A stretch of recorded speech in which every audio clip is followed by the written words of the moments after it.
अकोट नगर परिषदेची निवडणूक आणि याची रणधुमाळी जरी सुरू झालेली असली पण त्यासोबतच 6 नोव्हेंबरपासून नरसिंग महाराजांच्या यात्रेला सुद्धा सुरुवात झालेली आहे। याच पार्श्वभूमीवरती सध्या आम्ही आलेलो आहे नरसिंग महाराज मंदिराच्या परिसरामध्ये।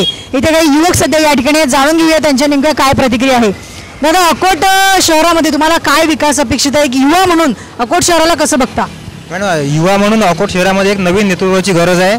कारण की आजपर्यंत जेवढे काही नवीन नेतृत्व आलेले आहेत ते सर्वजण मतलब विकासाच्या नावावर काहीच केलेलं नाही त्यांनी। अकोटमध्ये रस्ता नाही आहेत, मुलींची सुरक्षा नाही आहे, जो शिवाजी कॉलेज एरिया आहे त्याच्यामध्ये चिडीमारे होते, ट्युशनचे क्लासेस आहेत त्यासाठी म्हणजे ट्रॅफिक भरपूर आहे तिथं आणि असे बरेचसे प्रश्न आहेत। असं भरपूर शैक्षणिकदृष्ट्या जसं तुम्ही म्हटलं की कॉलेजमध्ये किंवा त्याच्या बाहेरच्या परिसरात चिडीमारी वगैरे होतं आणि बरेचसे विद्यार्थी शिकायसाठी अकोल्यासारख्या ठिकाणी जातात, तर शैक्षणिकदृष्ट्या काय सुविधा असल्या पाहिजे? सर्वप्रथम तर अकोटमध्ये पॉलिटेक्निक कॉलेजची खूप जास्त आवश्यकता आहे। अकोटमध्ये IIT आहे पण पॉलिटेक्निक नाही आहे। आपले मुलं पॉलिटेक्निक करायसाठी अमरावतीला जातात, नागपूरपर्यंत जातात, पण आपल्या इकडे काहीच तशी व्यवस्था नाही आहे। आणि सायन्ससाठी काही एवढं फॅकल्टी नाही आहे। ट्युशन क्लासेस आहेत पण ते अकोल्यामध्ये आहेत, अकोटमध्ये काहीच नाही आहे। कुठलाही राजकीय नेता त्यासाठी पाऊल उचलत नाही, नुसतं निवडणुकीच्या नावावर घोषणा करते, बाकी काहीच नाही आहे। तुमचं मतदान पडतं का?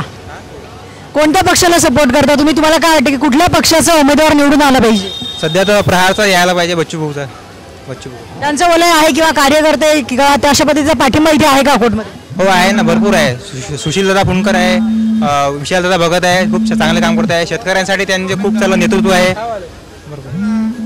तर ह्या होत्या सामान्य नागरिकांच्या आणि त्यापेक्षा महत्त्वाचं म्हणजे युवकांच्या प्रतिक्रिया। बघू शकता की इथे प्रचंड गर्दी आहे, पण जसं जसं वातावरणामध्ये थंडी वाढते आहे तसं तसंच राजकारणामधलं तापमान मात्र वाढत चाललेलं आहे। बघूया नगराध्यक्षाची माळ कुणाच्या गळ्यात पडते।